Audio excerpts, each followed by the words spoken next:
I'm Gretchen Anderson. I'm the Carnegie Museum of Natural History's Objects Conservator. What does that mean? I get to take care of all the museum's specimens and artifacts and collections, all the things that you see when you come to visit the museum, and the materials that the scientists use in storage and research. Conservation, actually my specialty is preventive conservation, which means I am trying to prevent damage before it occurs. So we have, some of my colleagues have come up with 10 agents of what we call agents of deterioration. And I'm going to read this because I always forget one of them. There's physical damage. There's theft and vandalism. Displacers, which means the important information that the scientists are collecting about their different specimens, if that gets separated from the specimen, then it's not so good. We don't know much about it. So we try and keep those things together. That's displacers. Integrated pest management. We try and keep museum pests from eating our collections, not the stuff I'm standing in front of right now. Also pollution, light, temperature and relative humidity, fire and water. All of those things can cause serious damage to the museum's collection. So let me give you a little demonstration. Do not do this at home, you'll get into trouble. So if you drop something or hit it hard, it's going to break. That was not a museum collection, trust me. So I need to figure out ways to keep that from happening to the museum's specimens. So I research, try and figure out what causes materials to break like that. That was easy. That was a piece of ceramic. We know if we drop it, we break it. However, if we put it on display in an exhibit case where nobody can touch it, then that will help protect it. I also work with materials that are behind the scenes. I work with the scientists and the collections managers. This is called a microclimate. What we've done is we've created a storage system to keep the temperature and the relative humidity very, very stable. And I'll open it up and show you. First of all, I want you to look at all. This is a paleontology specimen that is a type specimen, which means it is one of the most important specimens here. I think if you listen to Matt's talk, you would understand what I'm hoping you would understand what I'm saying. So, there are minerals in this specimen that leach out of the stone and cause damage if the humidity is high. So what we've done, first of all, is we've created a storage mount that's very soft and fully supports the piece. I think you can see it. That way, that when it's handled, like I'm handling it now, there's no vibration and there's no physical damage. Then, put it in a very special box with silica gel, a bag of silica gel, and the silica gel keeps it dry. So the humidity that might happen if the environmental system goes down, or in the height of summer, this keeps it dry. And so the next thing I do is I put it all back together and I seal the box. That way the relative humidity in here will stay very stable and very dry, and the piece won't fall apart.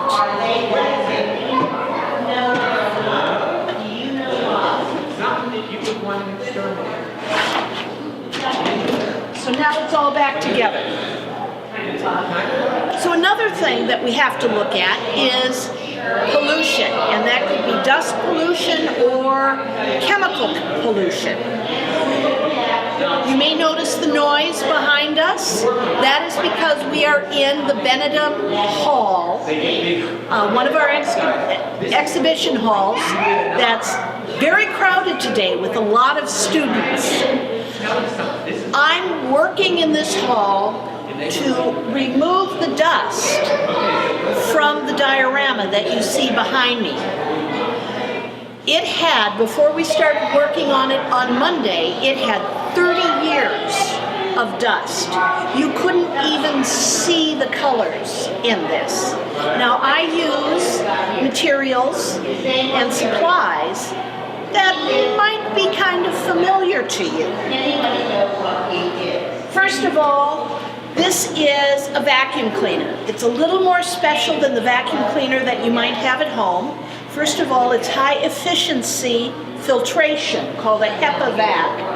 And what it does is suck in all the dirt and dust, but unlike most vacuum cleaners, it captures even the finest particles.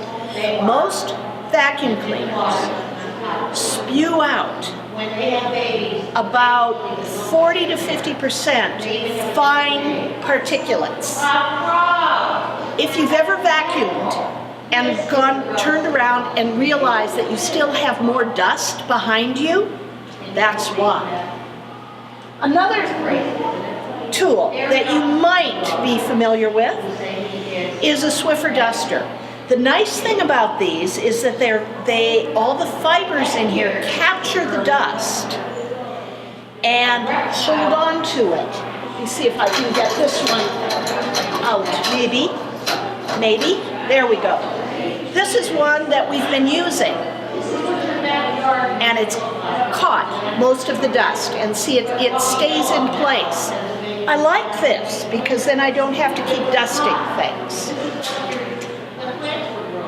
There's certain things I can throw around.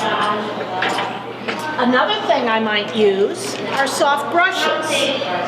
So, if this was dusty and had very fragile surface, by doing this, I could pay attention to how much dust is coming off, as well as if I'm causing any extra damage. My job is to try and prevent damage.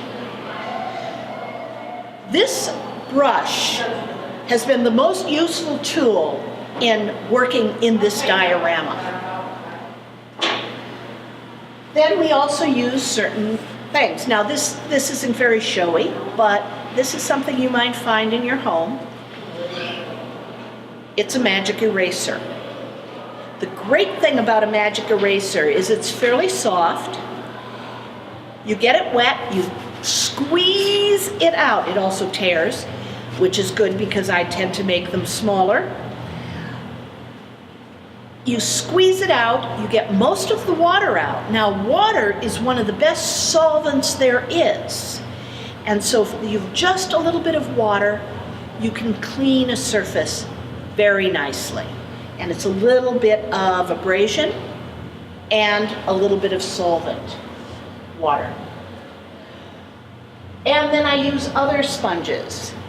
This sponge, which is partially used, is basically a makeup sponge. Again, it's very, very soft. It's the same thing that you might use to I don't wear makeup, so I don't know if you put it on or take it off with this, but it's a very, very soft sponge that works similar to the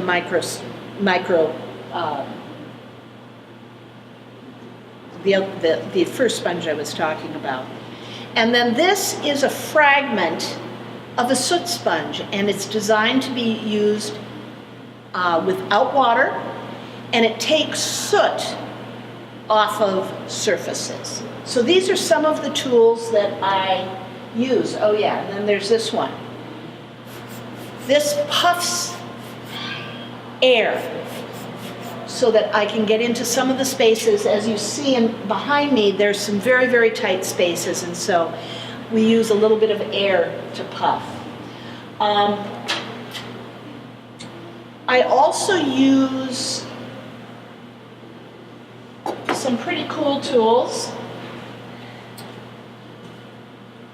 This measures light and temperature and relative humidity, so I know what's going on in the environment.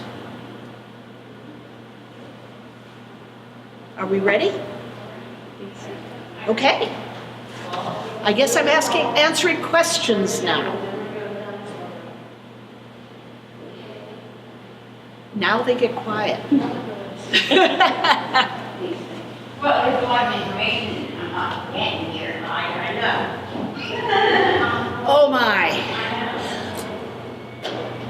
The hardest thing to clean, there's a lot of things that are hard to clean. One of the most difficult things to clean that I've cleaned recently is 150-year-old taxidermy. The hide and the fur is extremely brittle, and so if we go back to my vacuum cleaner, on the vacuum cleaner I have a rheostat which reduces the amount of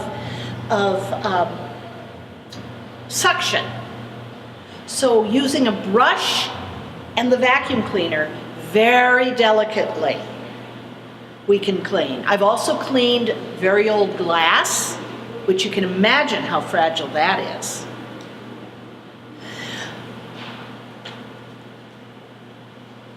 What has been your favorite diorama to restore? Currently, it is the lion attacking a dromedary, formerly known as the Arab courier, partly because this is the oldest diorama in the country, and I never thought I'd get inside the exhibit case.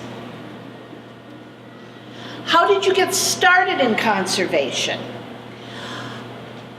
I had a hard time deciding what I wanted to do. I wanted to be a biologist. I grew up in an artist household, and I knew I didn't want to be an artist, but I was really fascinated with how things were put together, how my father created art.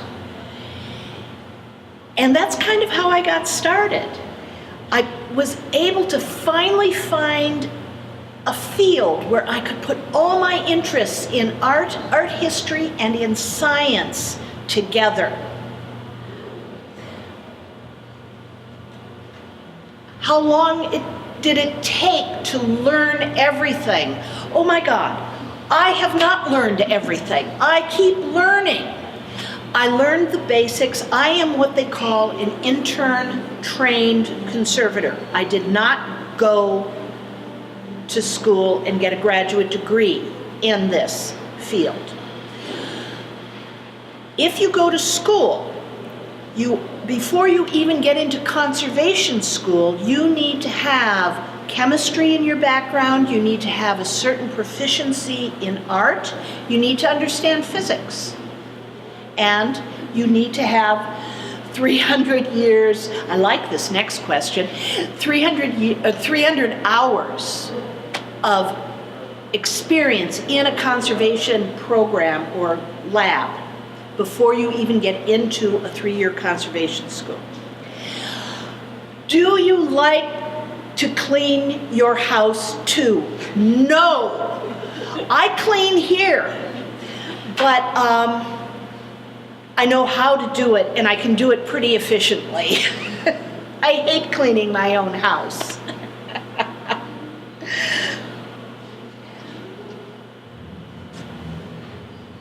Longer. Oh, you want me to talk more about... Oh no, how long have you been long? a conservator? Oh, how long have I been a conservator? I have been working in the field since 1980. I did my first internship in 1980 at the Science Museum of Minnesota, working with a conservator who specialized in archaeology. By the way, I also have training in archaeology. So anthropology, archaeology was sort of my background. So I have been working in the field, training and working for almost 40 years. What did you clean on the diorama behind you? Well, when we started on Monday, the entire diorama was covered with dust. So pretty much we have cleaned. We've been through it at least once. Now, we've cleaned the coral. All of these are models. They're not the real thing. We've cleaned all the models of the fish on the left. I'm not sure you can see this very clearly, but if you compare the fish on the left, I wish I had a little pointer here, with the fish on the right, the school of fish. If we're close enough, you could see that the fish on the right are not at all bright and shiny. They still have a layer of dust on them. That's the last thing we need to clean. Yes, it happens. However, the good thing is I know oh, I'm sorry, I forgot to read that. Did you ever break anything by accident? Yes, it happens. Some of this stuff is really, really fragile. In fact, I shouldn't say this, but because usually I am the only one who can see the repairs. If you come to the museum someday and you look at the little nautilus in front, he's the orange and red stripy shell creature. His tentacles were so fragile that when we touched him with a brush to loosen up that dirt, they broke. And so now that it's clean, I'm going to go back and repair them. I know. Why is water a good solvent? Excellent question. It is because, and this gets a little science-y, which of course we're supposed to be getting, right? Water is, it attracts ions and it gives them off. It absorbs, I'm trying to think of how best to say this. It is mild, and yet it will loosen the dirt that is on your clothing or on a surface. How long does it take to clean one diorama? It depends on the diorama. It took about 2 months to clean the lions attacking a dromedary if I had done it all in one fell swoop, because it's complicated. The more stuff that's in a diorama, the more different materials, the more clutter, the longer it's going to take. With this, everything's about the same kind of material. So we only have to dust it and do a little bit of damp cleaning. That's it. Yeah, do you have to wear protection at times? Yes, I do. And I wear, if you can hand me the, yes. I wear gloves, and I sometimes wear face protection. That looks like that. I can't talk with this on because it's all muffling. The reason I have to wear this kind of stuff, I'll also wear protective clothing, because some of the materials are poisonous. Also, I have allergies, and I don't want to breathe in all that dust that I'm kicking up. Much of the old taxidermy has arsenic and other very bad materials inside of it. I don't want to be breathing any more than I have to. This is the last question. What is the tiniest specimen you have ever cleaned? I have cleaned, trying to think, I have cleaned a butterfly that had mold on it. Another reason I would be wearing protection, because I don't want to breathe in the mold spores. That was about an 1.5 inches long. I had to work under a microscope to clean it. It was fun. Thank you so much. I guess our time is up. Come back and enjoy another Science Live. And if you're in the area, please come and visit us at the museum.